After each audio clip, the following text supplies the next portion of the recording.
The morning shift at Rosie's diner always smelled like burnt coffee and hope. Maya-chan had learned to love that smell over the 3 years she'd worked there, the way it clung to her uniform even after she'd washed it twice, the way it meant another day of survival in a city that chewed people up and spit them out without mercy. She pushed through the front door at 5:47 a.m., 13 minutes early as always, her sneakers squeaking against the black and white checkered floor that had seen better decades. The diner sat on the corner of Ashland and Morris, a relic from the 1950s that somehow still stood, while everything around it transformed into glass towers and boutique coffee shops charging $8 for a latte. The red vinyl booths were cracked and patched with duct tape. The chrome on the counter had worn down to brass in spots where thousands of hands had rested while waiting for eggs and toast. The neon sign outside flickered with a perpetual electrical problem that the owner, Jerry, kept promising to fix but never did. Maya tied her apron around her waist, the fabric soft from too many washings, and checked her reflection in the stainless steel coffee maker. Dark circles under her eyes told the story of another night with barely 4 hours of sleep. Her black hair, pulled into a ponytail, showed threads of silver that hadn't been there 6 months ago.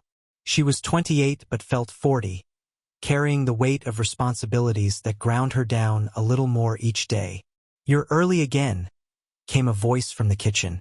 Marcus poked his head through the service window, his chef's hat sitting crooked on his head. He'd worked at Rosie's for 15 years, since he was 20, and knew every regular customer by name and order. "Girl, you need to stop giving Jerry free labor. He doesn't pay you for those extra minutes." "I like the quiet before the rush," Maya said, filling the first coffee pot of the day.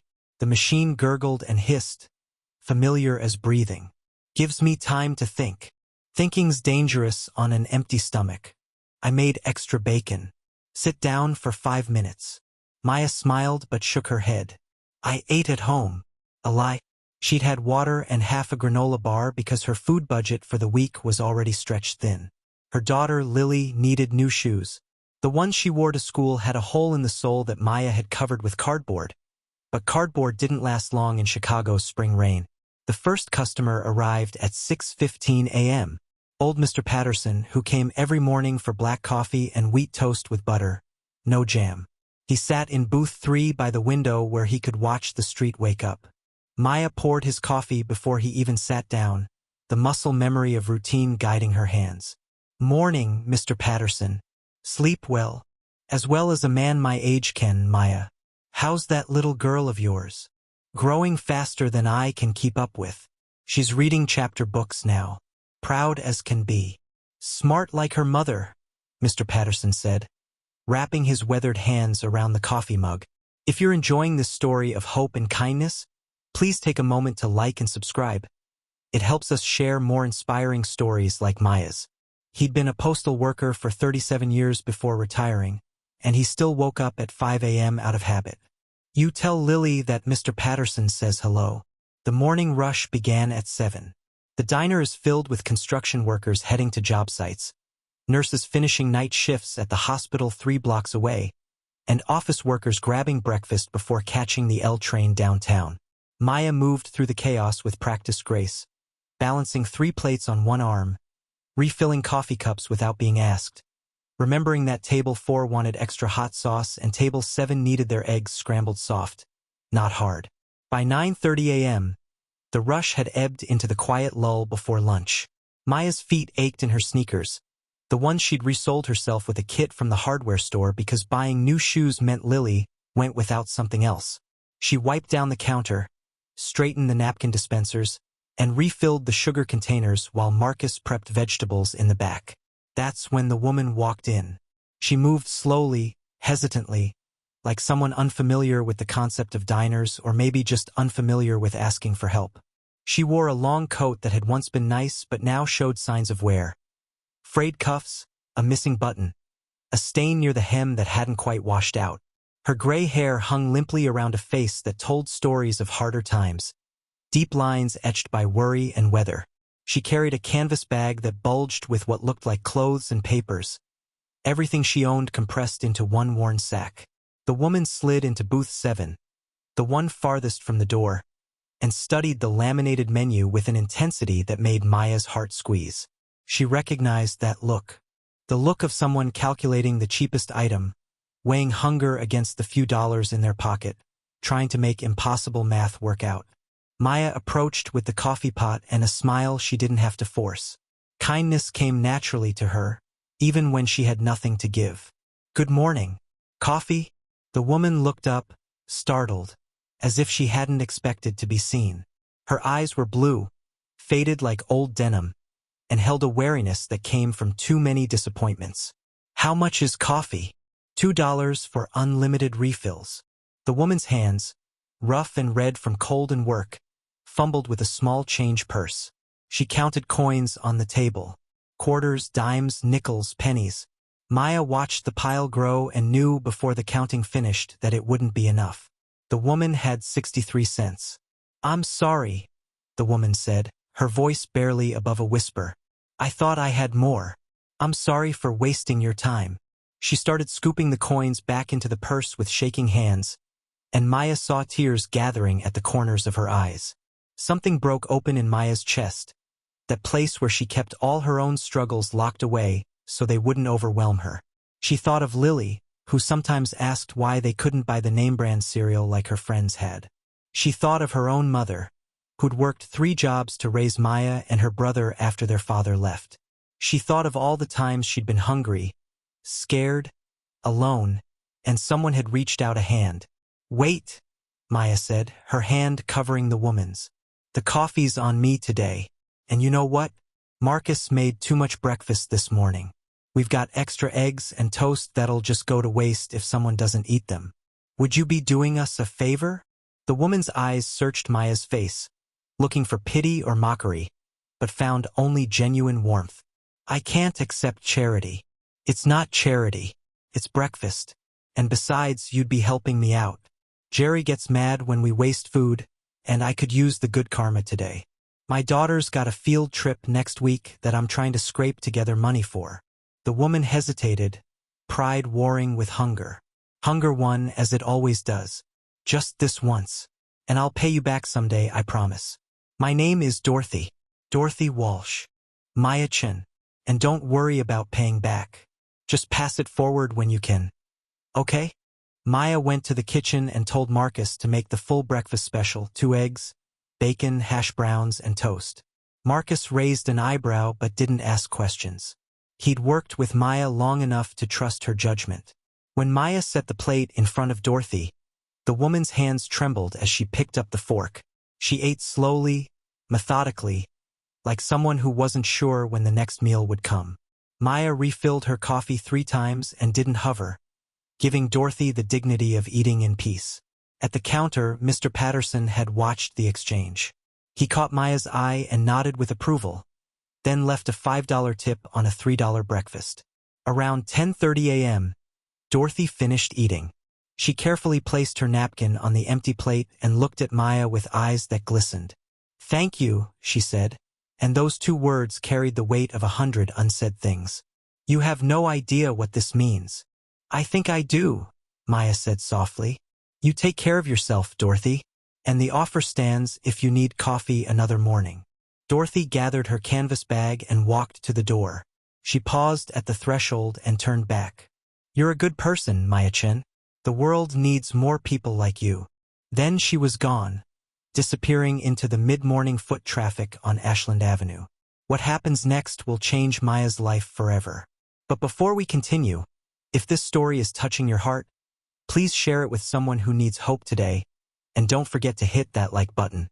Maya cleared the table and found Dorothy's 63 cents left on the vinyl seat, carefully stacked into a small tower.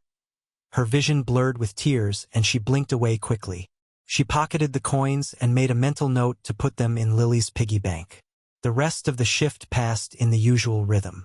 The lunch rush brought the neighborhood regulars, postal workers, teachers from the elementary school 2 blocks south, retirees who came for the blue plate special. Maya smiled and served and kept her feet moving even though they screamed for rest. She thought about Dorothy occasionally, hoping the woman had somewhere warm to go, hoping that breakfast would sustain her through the day. At 2 p.m., Jerry came in through the back door, bringing with him the smell of cigarettes and cheap cologne. He was a short man with a beer belly and thinning hair, and he ran Rosie's with a tight fist and a calculator for a heart. He'd inherited the diner from his Aunt Rose, who'd built it with love and community in mind. Jerry had kept the name but not the spirit. "Marcus says you gave away a free breakfast this morning," Jerry said, not looking at Maya as he thumbed through the receipts at the register. "A customer was short on cash, and we had extra food," Maya said, her voice steady even though her heart raced. She couldn't afford to lose this job. She'd looked for better work, sent out dozens of resumes. But without a college degree, and with a young daughter who needed her, options were limited. "Extra food costs money." "My money. I'll pay for it," Maya said quickly. "Take it out of my tips." Jerry grunted, which Maya had learned to interpret as reluctant agreement. "This place isn't a charity, Maya. I run a business." "I know, Jerry. It won't happen again." But they both knew that was a lie. Maya would do the same thing tomorrow if someone needed help, and Jerry knew it, and maybe that's why he didn't push harder. Even he wasn't completely immune to basic human decency, though he tried his best to fake it. The afternoon shift was quiet. Maya wiped down tables that were already clean, refilled salt shakers that were still full, and watched the clock creep toward 3 p.m. when she could finally go home.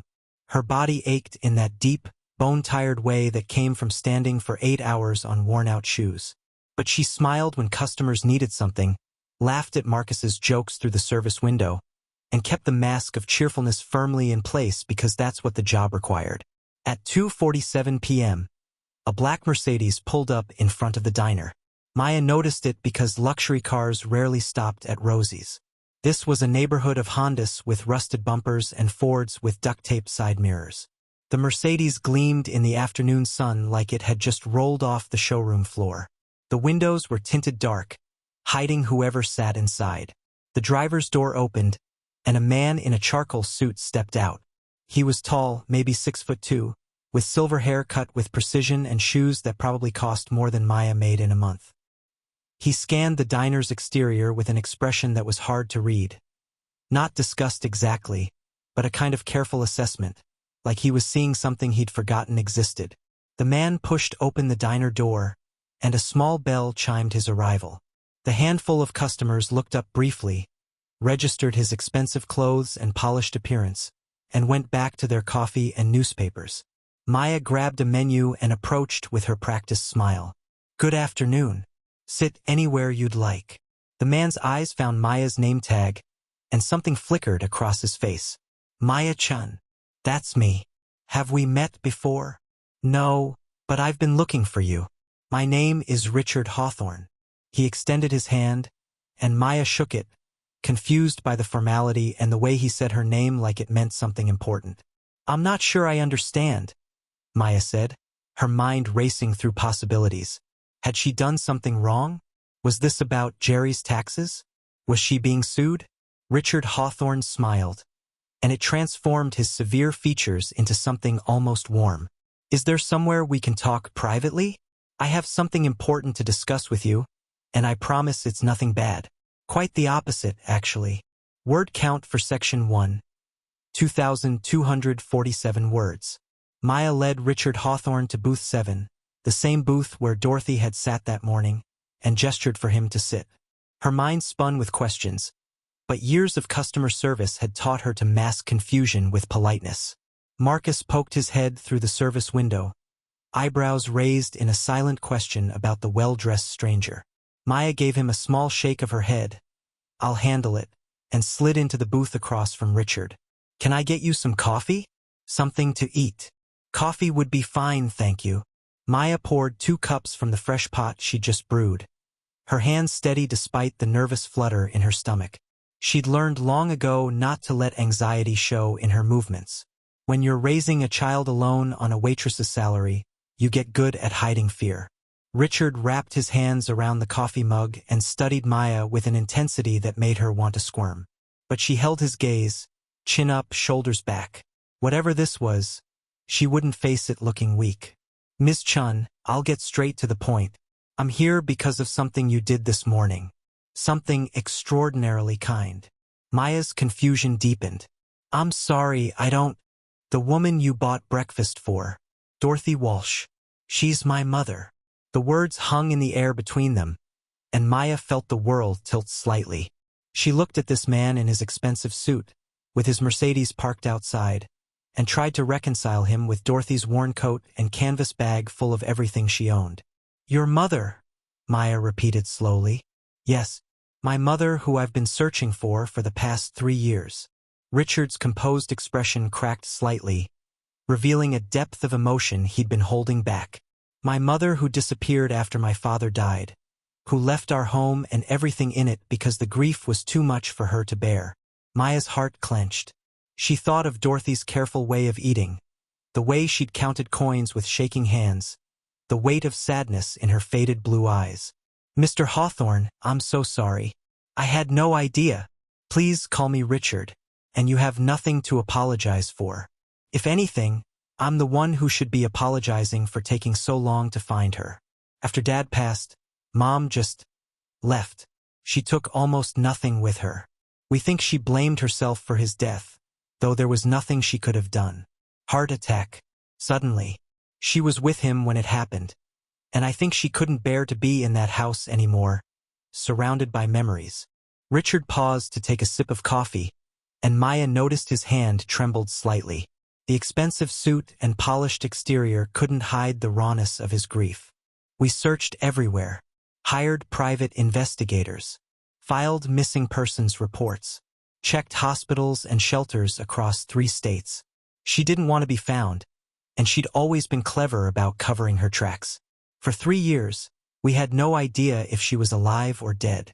How did you find her today? Maya asked softly. She called. For the first time in 3 years, she called my sister, Eleanor. And do you know what she said? She said she'd met an angel at a diner. A young woman who'd shown her kindness when she had nothing to give in return. She said it reminded her that there was still goodness in the world, and maybe that meant she deserved to come home. Maya felt tears prick her eyes. She blinked them back, but not before Richard saw them. Dorothy, your mother, she was going to pay. She had money, just not quite enough for coffee. I just made up the difference. She told Eleanor you paid for her entire breakfast and refused to take her money. She said you told Jerry you'd pay for it out of your tips. Richard reached into his jacket pocket and pulled out a business card. Ms. Chen, Maya. Do you know what I do for a living? Maya took the card. It was heavy stock, cream-colored with embossed lettering. Richard Hawthorne, CEO, Hawthorne Properties and Development. A downtown address that she recognized as one of the most expensive buildings in Chicago's Loop. You're in real estate, Maya said, though the title CEO suggested something far bigger than selling houses.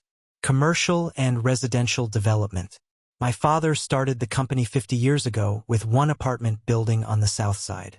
By the time he passed, we owned or managed 300 properties across the Midwest. Hotels, office buildings, apartment complexes. The company's worth just north of $800 million. The number was so large it didn't feel real.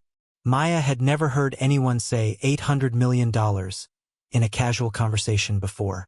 It was the kind of wealth she'd only seen in movies or read about in magazines while waiting in the dentist's office. That's impressive, Maya managed, though the word felt inadequate. It's numbers on a spreadsheet, Richard said with a wave of his hand. What's impressive is what you did this morning. You have no idea what your kindness means to our family. Because of you, my mother is coming home. Because of you, my sister Eleanor gets her mother back. My nieces get their grandmother back. Because of you, I get to tell my mom I love her one more time. His voice broke on the last word, and Maya reached across the table instinctively, her hand covering his. They sat like that for a moment, 2 strangers connected by an act of simple humanity. I didn't do anything special, Maya said finally. Anyone would have done the same. That's where you're wrong. Most people would have looked away.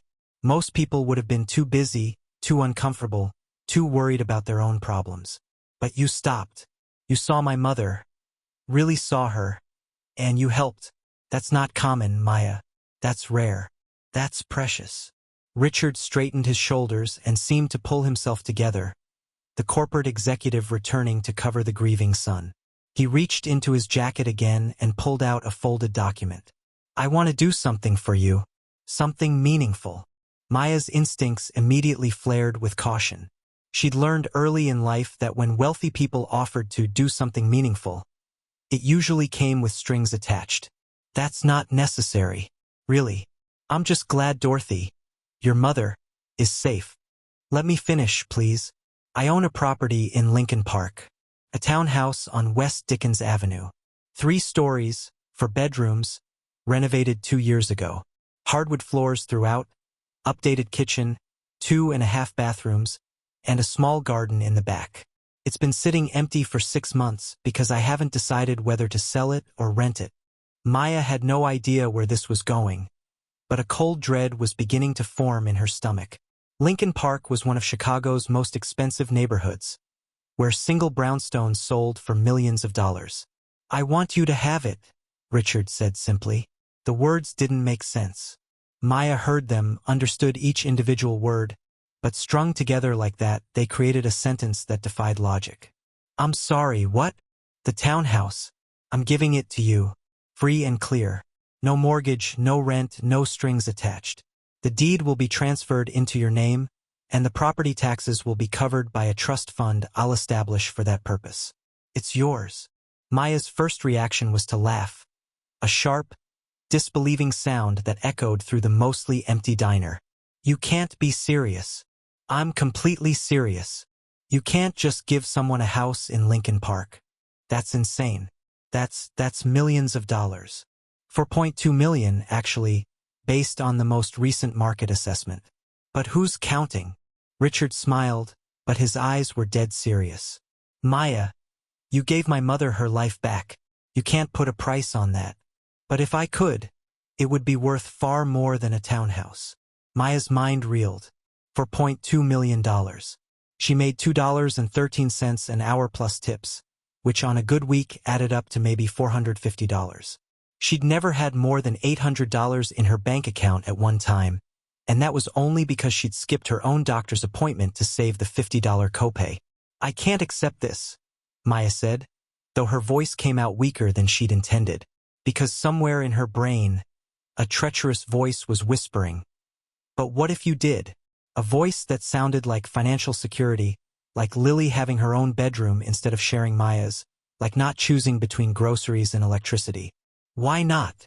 Because it's too much. Because I don't deserve it. Because Maya struggled to articulate the deep-seated belief that people like her didn't get things like this. Because miracles don't happen to waitresses from the South Side. Richard leaned forward, his expression intent. Let me tell you a story about my father. When he was 23 years old, he was working construction, barely making enough to eat. One winter day, he was walking home and found a wallet in the snow. It had $800 in it, a fortune in 1973, and an ID card. My father didn't even think about keeping the money. He walked 3 miles in a blizzard to return that wallet to the address on the ID. The man who'd lost the wallet was a real estate developer. He was so impressed by my father's honesty that he offered him a job. Not just any job, but a chance to learn the business from the ground up.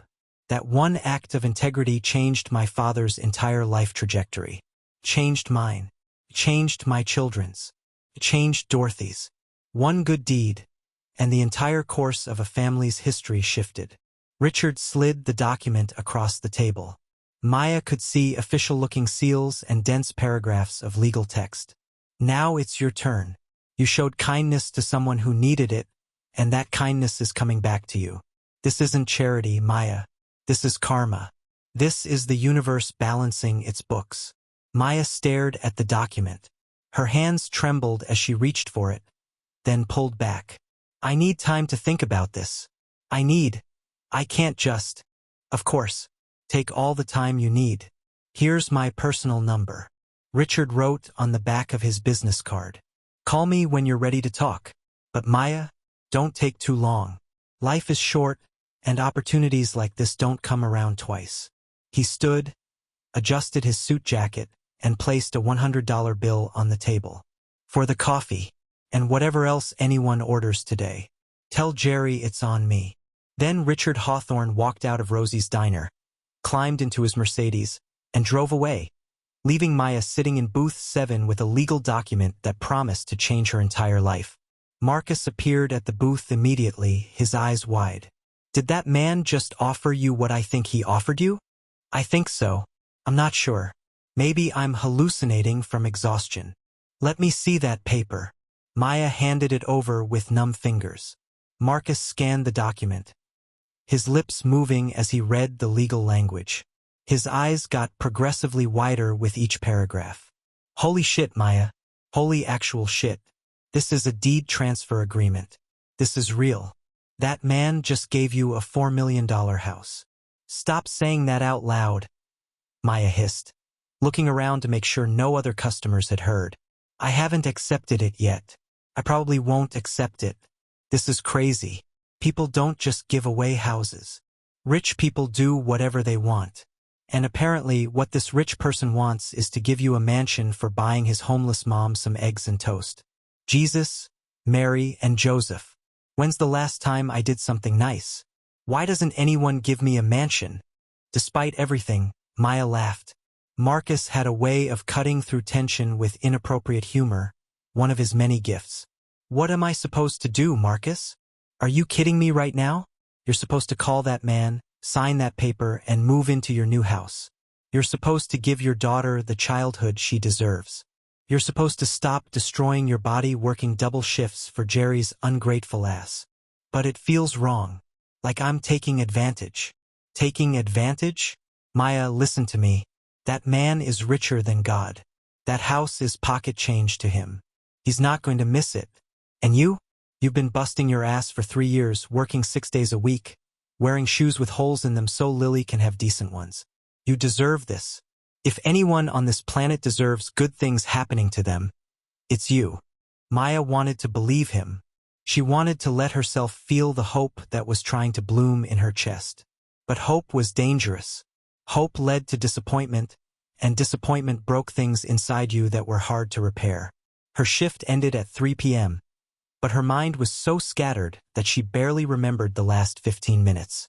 She mechanically cashed out her tips, $1.47, which was actually pretty good for a Tuesday, untied her apron, and grabbed her coat from the hook by the kitchen. The deed transfer agreement felt heavy in her pocket, a weight of possibility that terrified her. She walked to the bus stop on Ashland, her usual route home to the one-bedroom apartment she and Lily shared on the 3rd floor of a building that smelled like cabbage and cigarettes. The bus came, and Maya found a seat by the window, watching the city scroll past. The afternoon sun caught the windows of downtown skyscrapers, turning them into sheets of gold. Somewhere in one of those buildings, Richard Hawthorne probably sat in an office with a view of Lake Michigan, making decisions about millions of dollars like most people decided what to have for dinner. And he wanted to give her a house.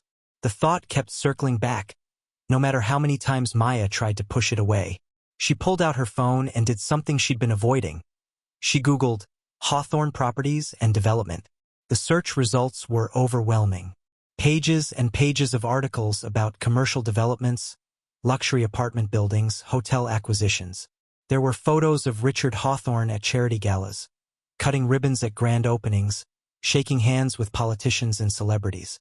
The company's website showed a portfolio of properties that took up multiple screens. Then Maya searched for the address Richard had mentioned, West Dickens Avenue, Lincoln Park. Google Street View showed a gorgeous brick townhouse with a black front door, window boxes full of flowers, and a small iron gate leading to what looked like a private garden. The houses on either side were equally beautiful, the kind of homes Maya had only ever seen in magazines. She clicked on a real estate listing from 2 years ago when the property had last been on the market. The asking price then had been $3.8 million. The photos showed interiors that looked like they belonged in a design magazine. Gleaming hardwood floors, crown molding, a kitchen with white marble countertops and top-of-the-line appliances. There was a master bedroom with an ensuite bathroom featuring a clawfoot tub and separate shower. There were smaller bedrooms that the listing called generous, which Maya knew meant they were bigger than her entire current apartment. And Richard Hawthorne wanted to give it to her. Maya's hands shook as she put her phone away. This wasn't real. Things like this didn't happen to people like her. She was a waitress with a high school diploma and a 7-year-old daughter. She was nobody special. She just bought breakfast for someone who needed it, the same way she'd been taught by her own mother, who'd barely had 2 pennies to rub together but had always found a way to help others. The bus reached her stop, and Maya got off, walking the 3 blocks to her apartment building. She climbed the stairs slowly, each step a meditation on exhaustion and possibility. By the time she reached the 3rd floor, she'd almost convinced herself that the whole thing had been a weird dream brought on by too much coffee and not enough sleep. But the deed transfer agreement in her pocket was real. And Richard Hawthorne's business card was real. And somewhere in Lincoln Park, a townhouse worth millions of dollars was sitting empty, waiting. Maya unlocked her apartment door and stepped into the familiar space that had been home for the past 3 years. The living room was tiny, barely big enough for a couch and a TV on a stand. The kitchen was a galley space with appliances from the 1980s that worked most of the time. The bedroom she shared with Lily had one double bed where they slept together, and a small closet where their clothes hung compressed together. But it was clean. Maya made sure it was always clean. And it was filled with love, with Lily's drawings taped to the refrigerator, with library books stacked on the coffee table, with photos and thrift store frames showing a mother and daughter smiling at the camera. Lily wouldn't be home for another 2 hours. She went to after-school care at the rec center, a program that cost $50 a week, but was cheaper than any other childcare option. Maya had 2 hours to think, to process, to decide what to do. She made herself tea, not the good stuff, just a generic bag from the grocery store, and sat on the couch with the deed transfer agreement spread on the coffee table. She read it 3 times, looking for the catch, the hidden clause that would reveal this was all a scam. But it seemed straightforward. The property at 2847 West Dickens Avenue would be transferred from Hawthorne Properties and Development to Maya Chen, free and clear. No mortgage, no liens. Property taxes would be paid from a trust fund established for that purpose. All Maya had to do was sign. Her phone buzzed with a text from her best friend, Janelle, who worked as a nurse at the same hospital where they'd met 5 years ago when Maya had brought Lily in for a bad ear infection. Janelle had sat with them for 3 hours, making sure Lily got seen even though they didn't have insurance at the time. Janelle, still on for coffee Thursday? I need to vent about my day. Maya stared at the text. How did you tell your best friend that maybe, possibly, you'd just been given a mansion by a millionaire whose homeless mother you'd bought breakfast for? It sounded insane even in her own head. Maya, absolutely. Same place, same time. I got something to tell you. You won't believe it. Janelle, ooh, mysterious. Did you finally go on a date? Please tell me you went on a date. Maya smiled despite everything. Janelle had been trying to set her up with various eligible men for years, but Maya had no time or energy for dating. Between work and Lily and just surviving, romance seemed like a luxury she couldn't afford. Maya, not a date. Something weirder. I'll explain Thursday. Janelle, you're killing me. Fine. See you then. Love you. Maya, love you too. Maya set her phone down and picked up Richard Hawthorne's business card. His personal number was written on the back in neat, precise handwriting. She could call him right now. She could say yes. She could change her life and Lily's life with one phone call.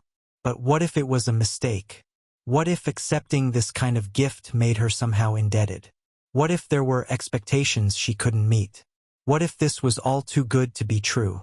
Maya had learned early in life that when something seemed too good to be true, it usually was. When Lily's father, Daniel, had promised he'd stay and help raise their daughter, that had seemed too good to be true. And it had been. He'd left when Lily was 6 months old, unable to handle the reality of fatherhood. Maya hadn't heard from him in almost 7 years. When the manager at her old job had promised her a promotion if she just worked a little harder, a little longer, that had seemed possible.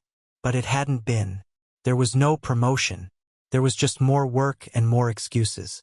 So Maya had learned to be cautious, to not trust miracles, to protect herself and Lily from disappointment.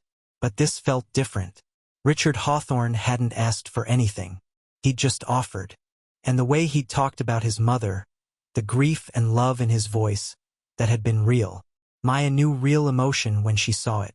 The front door burst open, and Lily came rushing in, her backpack bouncing against her small frame. At 7 years old, she was all energy and enthusiasm, with Maya's dark hair and a smile that could light up the darkest days. "Mama, guess what? I got a gold star in math today." Mrs. Peterson said my fractions homework was perfect. Maya pushed all thoughts of townhouses and millionaires aside and opened her arms. Lily crashed into her, smelling like playground mulch and fruit snacks. "That's amazing, baby. I'm so proud of you. Can we have pizza for dinner, please? We haven't had pizza in forever." Pizza was expensive, but Maya had her tip money, and Lily had worked hard. "Sure, baby. We can get pizza." Lily cheered and ran to her corner of the bedroom to change out of her school clothes. Maya watched her go, this small person who depended on her for everything, and felt the weight of responsibility settle on her shoulders like it did every day. She thought about the townhouse in Lincoln Park. She thought about Lily having her own bedroom, her own bathroom. She thought about a backyard where Lily could play instead of the concrete parking lot behind their building. She thought about a good school district instead of the underfunded, overcrowded school Lily currently attended. She thought about all the things she'd never been able to give her daughter because there simply wasn't enough money. And for the first time, Maya let herself feel hope. Maya didn't call Richard Hawthorne that night, or the next day, or the day after that. She carried his business car, D in her apron pocket during every shift, the edges growing soft from her nervous fingers tracing the embossed letters. The deed transfer agreement stayed folded in her nightstand drawer, hidden under a stack of Lily's baby pictures and the few pieces of jewelry Maya owned. By Friday, she'd almost convinced herself the whole thing had been a strange dream. She went through her routines with mechanical precision. Wake at 5 a.m., shower in the bathroom with the cracked tiles and temperamental water pressure, kiss sleeping Lily's forehead, catch the 5:35 bus to Rosie's.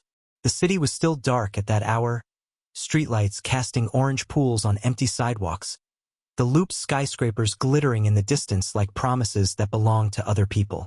The morning shift began like always. Mr. Patterson in booth 3 with his black coffee and wheat toast. The construction workers loud and laughing, their breakfast orders shouted across tables. The nurses from the hospital, quiet and exhausted, nursing coffee like it was medicine. But something had shifted in Maya. She noticed things she'd trained herself not to see before. The way her shoes pinched her feet with every step, the cardboard insole she'd cut from a cereal box already disintegrating from sweat. The way her lower back ached in a specific spot from years of carrying heavy trays. The way Jerry watched her like a hawk, timing her bathroom breaks, muttering about labor costs whenever she took more than 30 seconds to catch her breath. At 9 a.m., Mrs. Henderson came in, one of the regulars who lived in the subsidized housing complex 3 blocks east. She was 74 years old, lived on Social Security, and came to Rosie's twice a month for the senior discount breakfast. She ordered oatmeal and coffee, the cheapest items on the menu, and always counted exact change from a worn leather coin purse. Maya brought the oatmeal and noticed Mrs. Henderson's hands shaking more than usual. The older woman tried to lift the coffee mug but nearly dropped it, brown liquid sloshing over the rim onto the table. "I'm sorry," Mrs. Henderson said, her voice thin with embarrassment. "My arthritis is bad today. The weather's changing." "Don't worry about it, Mrs. Henderson. Let me get you a fresh cup."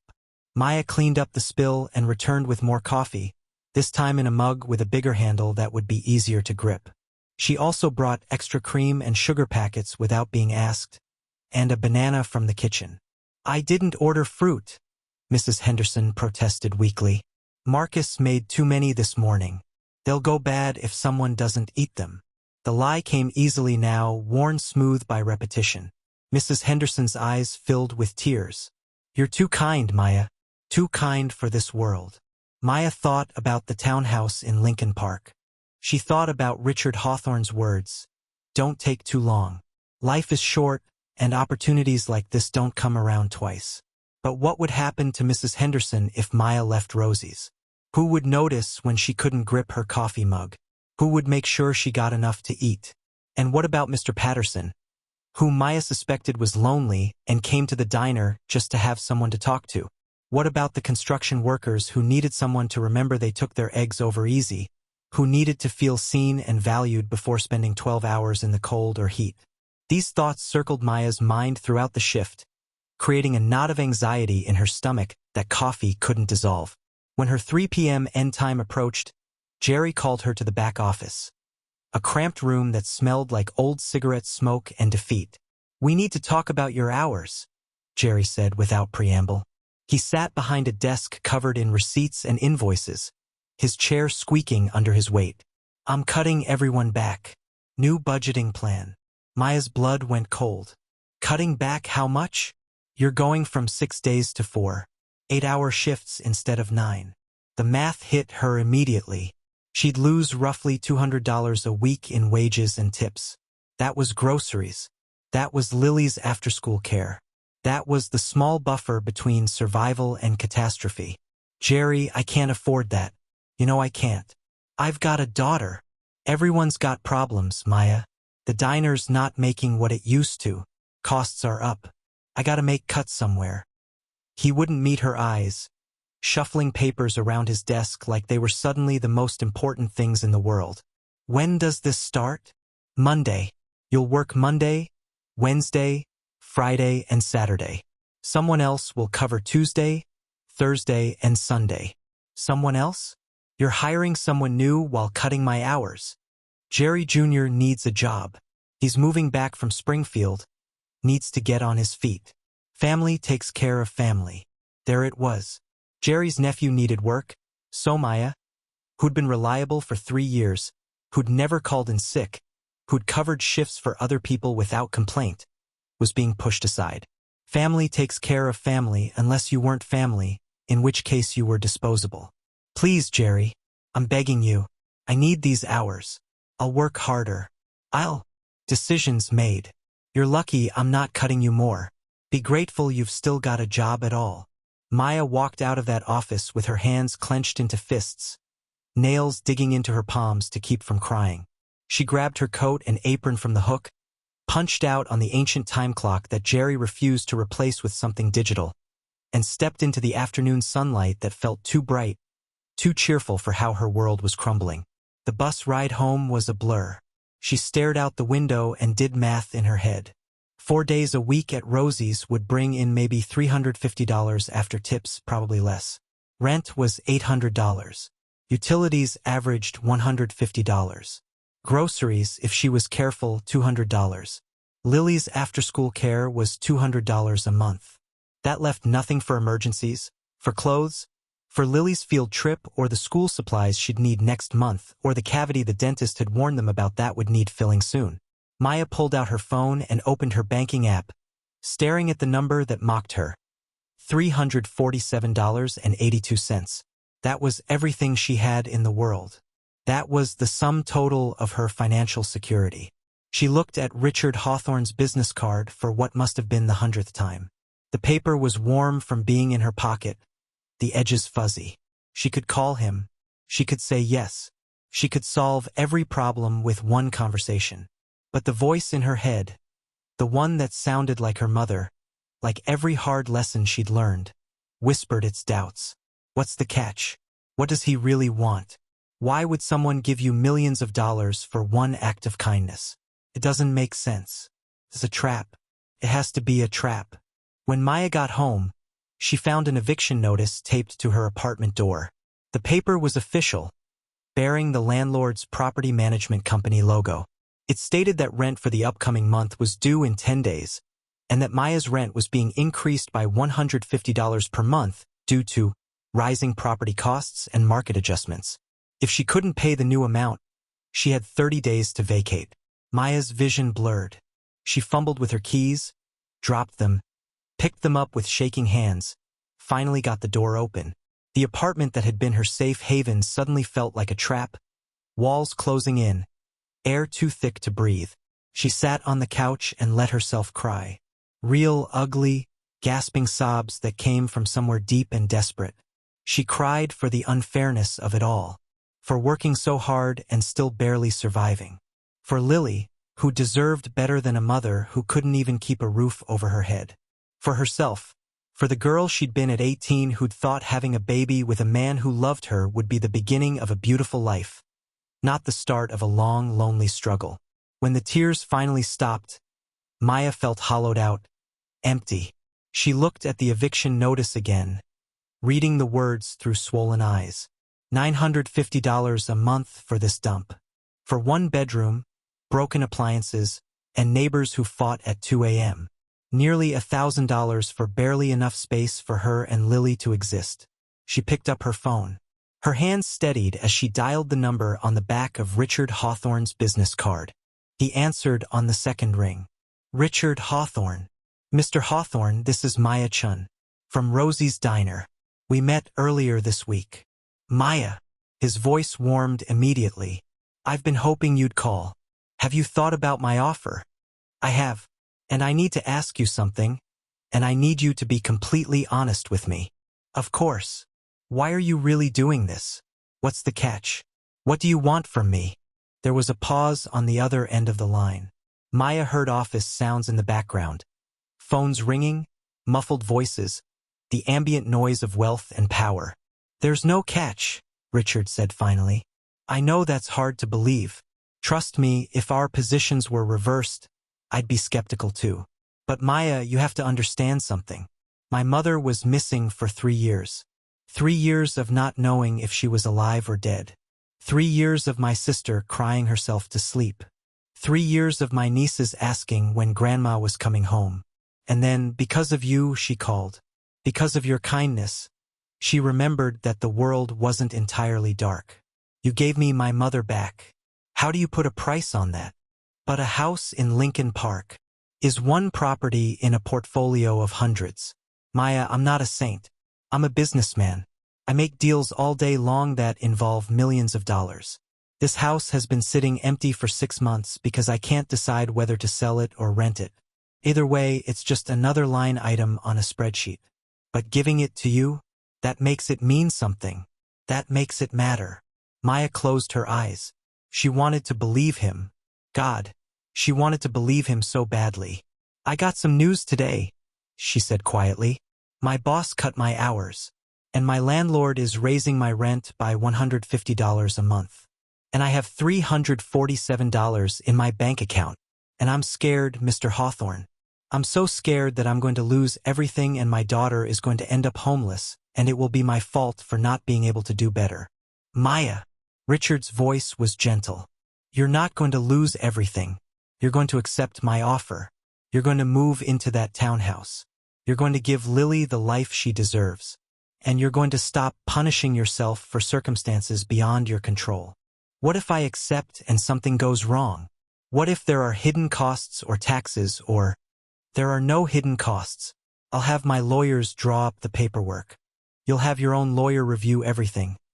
I'll pay for that too, so don't worry about the cost. Every I will be dotted, every T crossed. You'll own that property free and clear, with no obligations to me or my company. I'll even throw in a year's worth of utilities and property taxes to give you time to get on your feet. All you have to do is say yes. Maya looked around her tiny apartment. She looked at the eviction notice on the coffee table. She thought about Lily coming home in an hour, hungry and full of stories about her day, trusting that her mother could protect her from the harsh realities of the world. Yes, Maya whispered. Yes, I'll accept. Excellent. Can you come to my office tomorrow? Say 10 a.m.? We'll go over all the paperwork, and I'll introduce you to the property manager who's been maintaining the townhouse. Then, if you'd like, we can drive over so you can see your new home. I work tomorrow morning. I start at 6. Call in sick. Maya laughed, a watery sound. I can't just call in sick. Maya, you're about to own a $4 million home. I think you can afford to miss one shift at a diner. Trust me on this. He was right. God help her, he was right. Okay, 10 a.m. Where's your office? Richard gave her an address in the Loop, in one of those glass skyscrapers Maya had admired from bus windows but never imagined she'd have reason to enter. They said goodbye, and Maya sat holding her phone, staring at it like it might vanish and take the whole conversation with it. But it was real. This was happening. She was going to own a house. She was going to give Lily a bedroom and a backyard and a good school. She was going to stop choosing between food and medicine, between rent and electricity. She was going to be okay. When Lily came home that evening, Maya scooped her into a hug that lasted maybe a beat too long. Lily squirmed and laughed, asking what was wrong, and Maya said nothing was wrong. Everything was right. Everything was finally, miraculously right. They had spaghetti for dinner, the cheap kind from a box with Jared sauce, and Lily chattered about a boy named Marcus who'd pulled her hair at recess and how she'd told the teacher and the teacher made him apologize. Maya listened and nodded and made appropriate sympathetic noises, but part of her brain was already in Lincoln Park, imagining Lily running through a townhouse with hardwood floors, imagining her daughter safe and secure and happy. After dinner, after helping Lily with her homework and getting her ready for bed, Maya tucked her in and sat on the edge of the mattress they shared. "Mama, can I ask you something?" "Anything, baby." "Are we poor?" The question hit Maya like a physical blow. "Why would you ask that?" "Emma at school said we're poor because I get free lunch and because my shoes have a hole. She said her mom said only poor kids get free lunch." Maya's heart shattered and reformed in the space of a single breath. She smoothed Lily's hair back from her forehead, buying time to find the right words. "We have everything we need," Maya said carefully. "We have a home and food and each other. Being rich isn't about money, baby. It's about love and family and taking care of people. But we could use more money, right? That would be nice." "Yeah, sweetie, that would be nice." Lily yawned and snuggled deeper under the covers. "Maybe someday we'll be rich and I can get new shoes without holes." "Maybe someday soon," Maya said softly. "Very soon." She sat with Lily until her daughter's breathing evened out into sleep, then carefully extracted herself from the bed and went to the living room. She pulled out her laptop, a refurbished model from 5 years ago that ran slowly but still worked, and Googled everything she could find about Richard Hawthorne. The search results were extensive. There were business articles about major developments his company had completed, society page photos of him at charity galas, always in a tuxedo, usually with an attractive woman on his arm. A profile piece from Chicago magazine that described him as one of the city's most eligible bachelors and a ruthless but fair negotiator. An interview where he talked about taking over his father's company and expanding it beyond what anyone thought possible.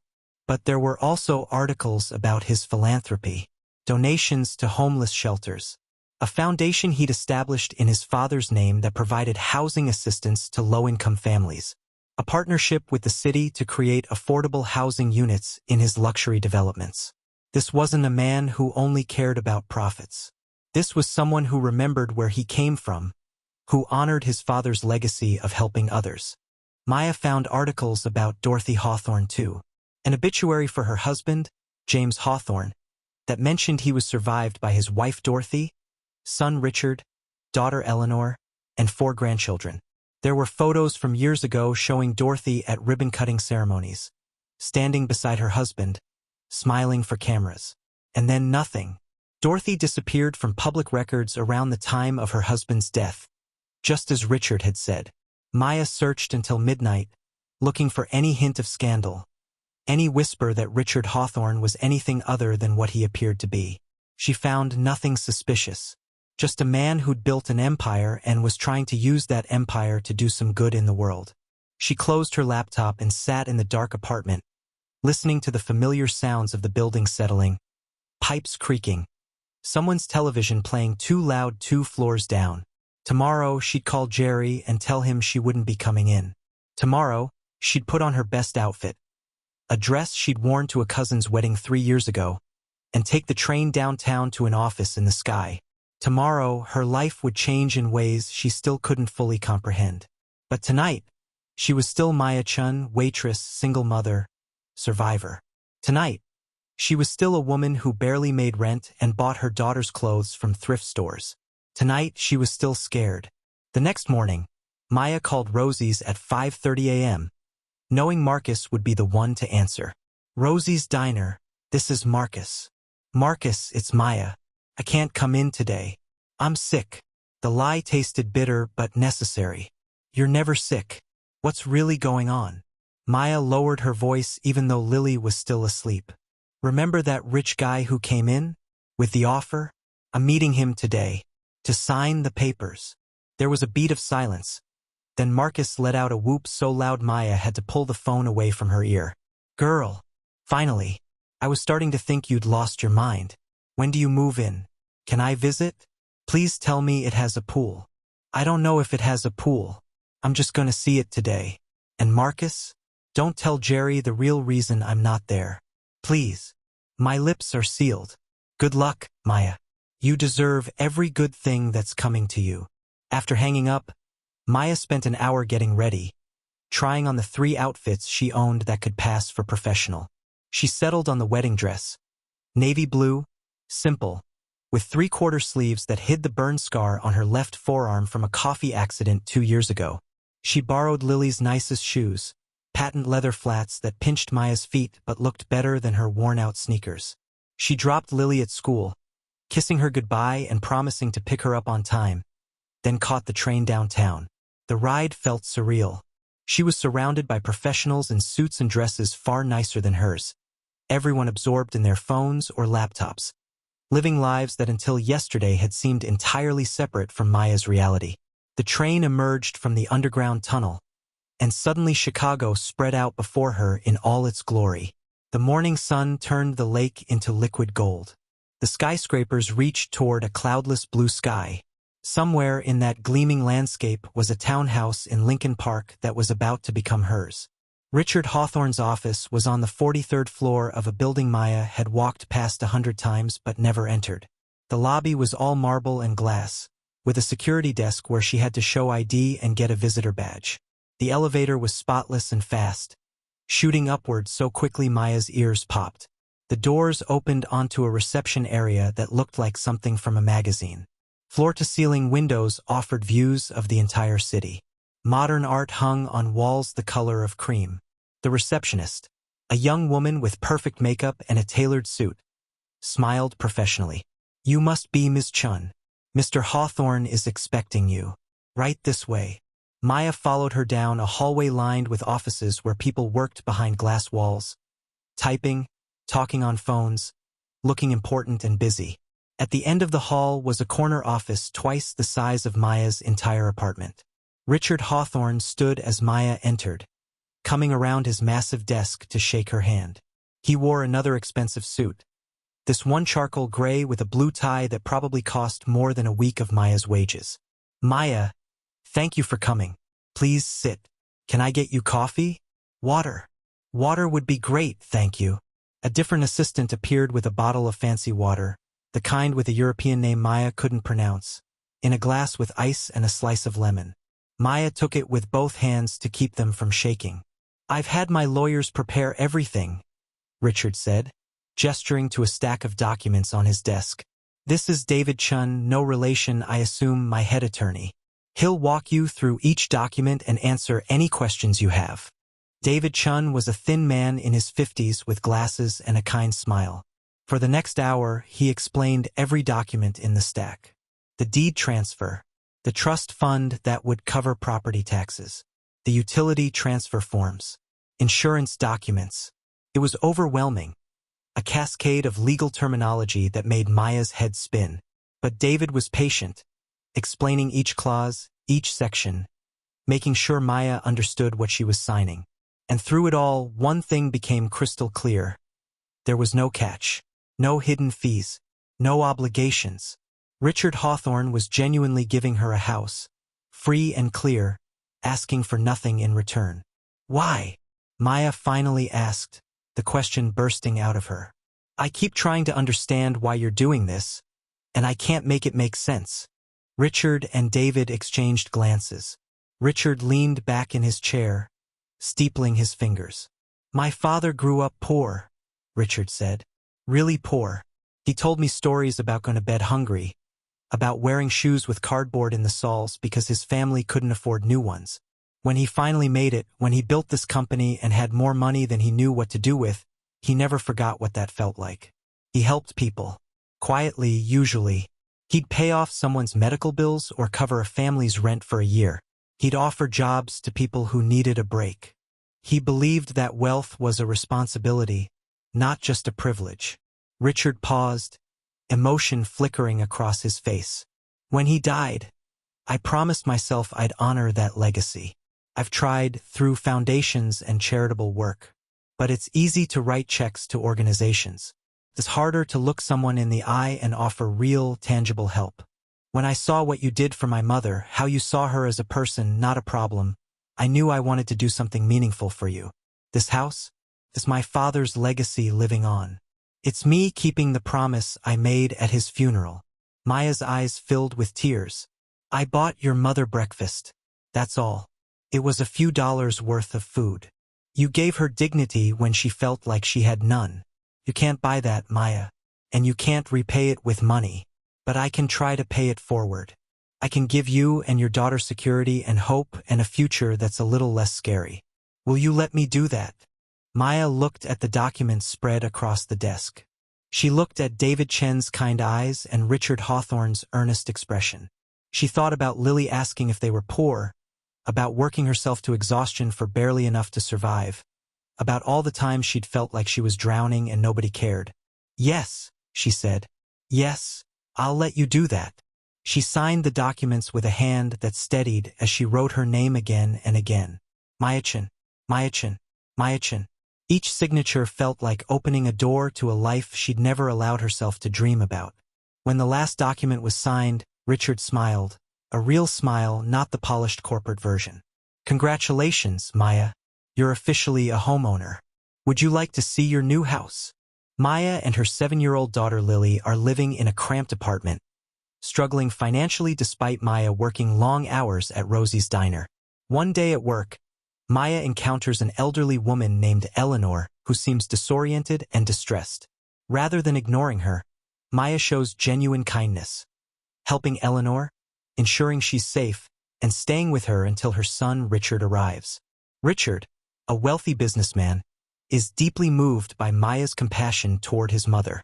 In gratitude, he offers Maya something unimaginable: a fully paid townhouse in Lincoln Park, one of Chicago's most prestigious neighborhoods. Despite her disbelief and protestations that it's too much, Richard insists, explaining that no amount of money could repay the kindness shown to his mother when she was vulnerable. The townhouse at 2847 West Dickens Avenue is everything Maya never dared dream of. 3 stories, hardwood floors, a modern kitchen with marble countertops, 3 bedrooms, and even a rentable 3rd-floor apartment that could generate $1,200 monthly income. The neighborhood features tree-lined streets, excellent schools, and safety. Standing in the empty house, Maya is overwhelmed with tears, unable to comprehend how her life has transformed so dramatically from one act of human decency. Now, sitting in an ice cream shop with Lily, Maya prepares to tell her daughter about their new life. The document ends mid-sentence as Maya is about to share the life-changing news. Story conclusion. Lily, sweetie, I need to tell you something. Something really good. Lily looked up from her ice cream, chocolate smeared at the corner of her mouth. What, Mama? Maya took a deep breath. We're moving to a new house. A really, really beautiful house. Lily's eyes went wide. A real house? With stairs. With stairs. And a backyard. And a bedroom just for you. With a big window where you can watch the trees. When do we move? Lily was bouncing in her seat now, ice cream forgotten. Soon, baby. Very soon. That night, after Lily had finally fallen asleep, having talked non-stop about the new house for hours, Maya sat alone in their tiny apartment. She looked around at the peeling paint, the broken blinds, the cramped space that had been their whole world. Tomorrow, she would give notice to their landlord. She would start packing their modest belongings. She would begin the impossible process of moving into a life she never imagined possible. Her phone buzzed. A text from Richard. My mother would like you and Lily to come for dinner next Sunday. She insists on thanking you properly. Also, the furniture will be delivered Tuesday. Hope that gives you enough time to move in. Maya stared at the message, tears sliding down her cheeks again. She'd spent her entire adult life scraping by, making impossible choices, sacrificing everything for Lily. She'd believed that hard work and love would eventually be enough, even when evidence suggested otherwise. She thought about Eleanor, confused and frightened in that diner booth. Maya had simply done what felt right, what any decent person should do. She hadn't helped expecting reward. She'd helped because someone needed help. And somehow, that simple act of human kindness had changed everything. Maya typed her response. "We'd be honored. Thank you, Richard, for everything. I still can't believe this is real." His reply came quickly. "It's real, Maya. You deserve it. Both of you do. See you Sunday." Maya set down her phone and walked quietly to the corner where Lily slept. She watched her daughter's peaceful face in the dim light and whispered a promise into the darkness. "Things are going to be different now, baby. Better. So much better." And for the first time in longer than she could remember, Maya believed in happy endings. If Maya's story inspired you, please like, share, and subscribe for more true stories of kindness and hope. Your support means everything and helps us continue sharing these powerful moments. What act of kindness will you do today?